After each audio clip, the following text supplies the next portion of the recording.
Bonjour tout le monde, mon nom est Benoît Voyer, je suis président de l'Association de Rousseau pour le Parti conservateur du Québec. Je suis avec le petit blanc à côté qui s'appelle Ange-Claude Bigili-Mana. Il est candidat dans l'élection partielle dans Terrebonne qui va avoir lieu donc le 17 mars. Salut, rebonjour. Bonjour Benoît, merci de m'accueillir. Non, je suis un bon petit noir et puis très fier d'être un noir. On fait toujours attention aujourd'hui. Moi, c'est le cœur blanc quand même. Bon, alors, on va parler aujourd'hui de deux dossiers qui t'ont tenu à cœur durant la campagne électorale, soit celui de Stablex et de Lion Électrique. Deux dossiers qui sont un petit peu différents. Parle-moi un peu de ça, là. En fait, ici à Terrebonne, on a une usine aussi de liens électriques, où ils font les camions, je pense, si ma mémoire est bonne, Les camions électriques, les camions électriques et autres. Je pense au niveau de l'entretien, etc. Lion électrique qui touche à quelques citoyens d'ici Terrebonne, parce qu'il y a les citoyens, les mécaniciens, et les ouvriers qui travaillent chez Lion électrique. C'est une histoire triste. C'est une histoire encore, on voit encore la performance du gouvernement de la CAQ.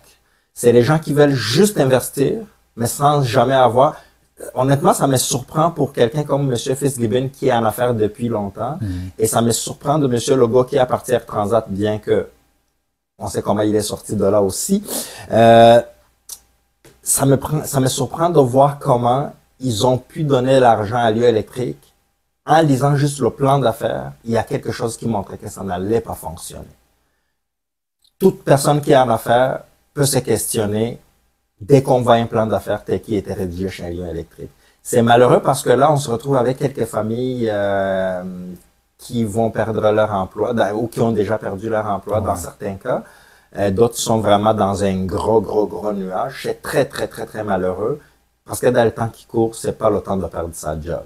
Mais là, ils perdent la job à cause de mauvaises décisions du gouvernement qui n'a pas accompagné Lion électrique à mieux se structurer, à mieux faire un vrai plan d'affaires au niveau...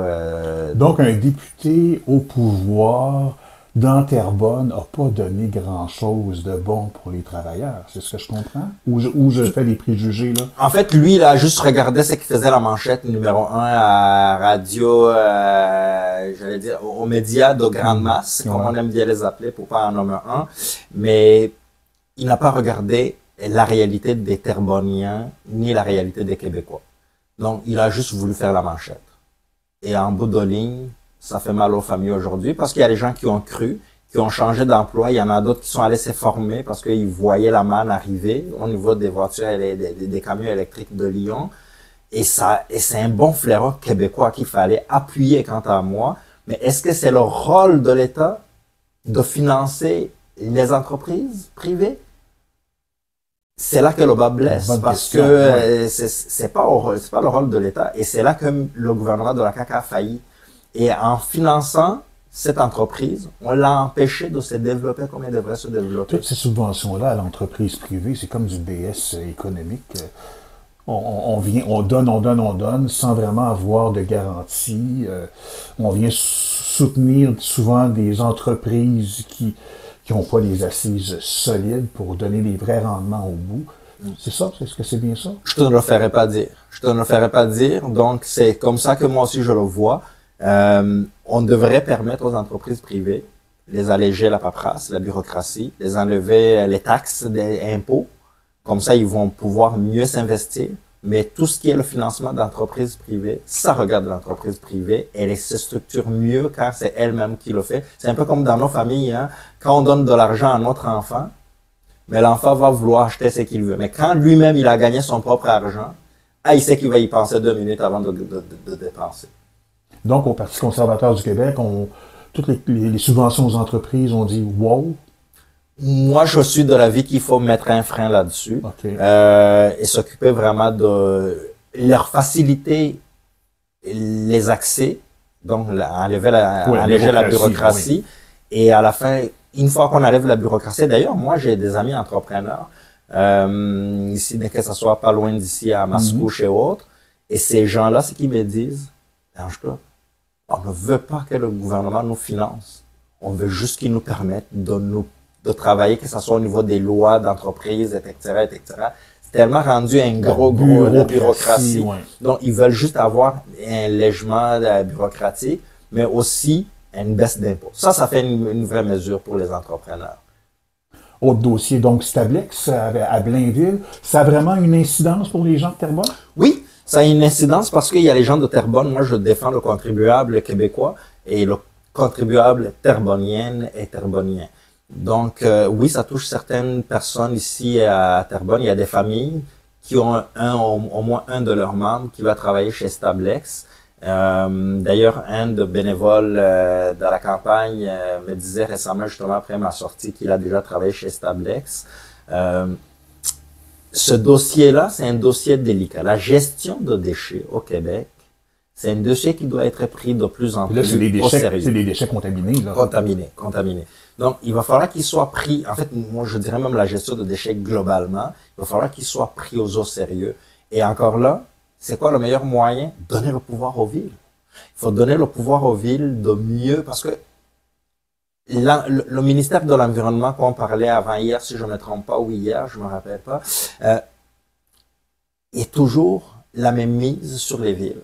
Et ça empêche les villes, à cause de cette bureaucratie-là, que je n'arrête pas de répéter, à se développer. Dans le cas de Stablex à Blainville, c'est la même histoire. C'est que tu as le gouvernement du Québec qui s'y est mis pied, tu as la mairie de Blainville qui ne statue pas exactement où est-ce que ça devrait aller, mais de l'autre côté, qui est oublié, c'est les personnes qui habitent à côté du site d'enfouissement. Et ces gens-là, ils méritent aussi d'être écoutés. Parce que il y a certaines études qui restent à valider, là, qui disent que il y a la nappe phréatique est contaminée. Ouais.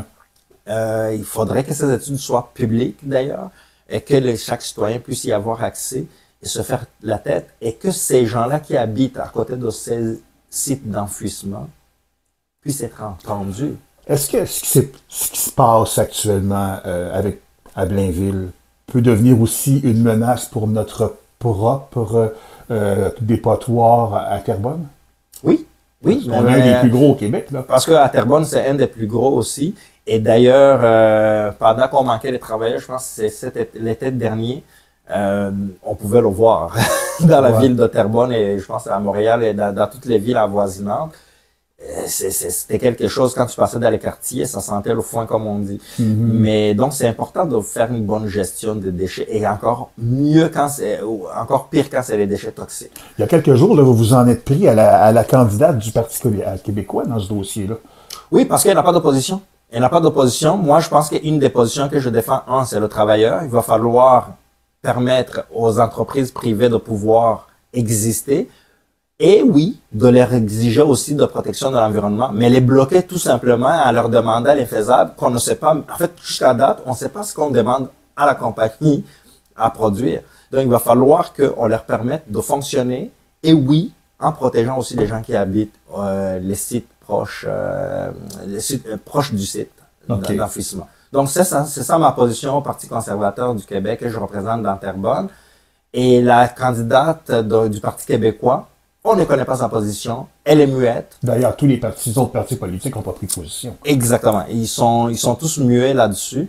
À part peut-être un peu les Verts quelqu'un m'a dit qu'ils auraient fait quelque chose dans Blainville, mais ils n'ont rien fait dans Terrebonne. Il y a des Verts dans Blainville?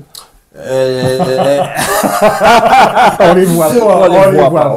On les voit pas. C'est tellement Donc, je pense qu'à un moment donné, il faut s'occuper de notre environnement, c'est important. Il faut s'occuper de l'environnement, mais il faut aussi s'occuper du contribuable qui, lui aussi, en arrache pour pouvoir y arriver. Parce qu'une fois qu'on bloque ces gens d'emploi, c'est beaucoup de personnes, beaucoup de familles qui n'auront pas le pain dans l'assiette. Bon, le 17 mars, tu es élu député. Qu'est-ce que tu fais dans ce dossier-là? J'engage en fait, c'est plus un dossier du comté de Blainville. Moi, ce que je vais toujours protéger, c'est le travailleur de Terrebonne. Donc, je pourrais, par contre, m'asseoir avec le député de Blainville et de regarder ensemble, de lui suggérer, la ligne sur l'économie des lieux, parce que l'entreprise privée a lieu d'exister. On en a besoin pour pouvoir justement faire la bonne gestion de déchets, mais aussi de mettre beaucoup d'accent sur la protection des citoyens qui habitent autour de ces sites, en les écoutant d'abord, en écoutant leurs doléances et en engageant des scientifiques pour qu'ils puissent nous proposer des meilleures solutions impliquant la compagnie. Beaucoup de travail à faire là-dedans. Beaucoup de travail. Le 17 mars, on vote pour Ange-Claude Bigilimana. Chers concitoyens de Terrebonne, le 17 mars, écrivez-le, je le répète, le 17 mars, élection partielle dans Terrebonne. Demain, on continue la conversation pour apprendre à mieux connaître Ange-Claude Bigilimana.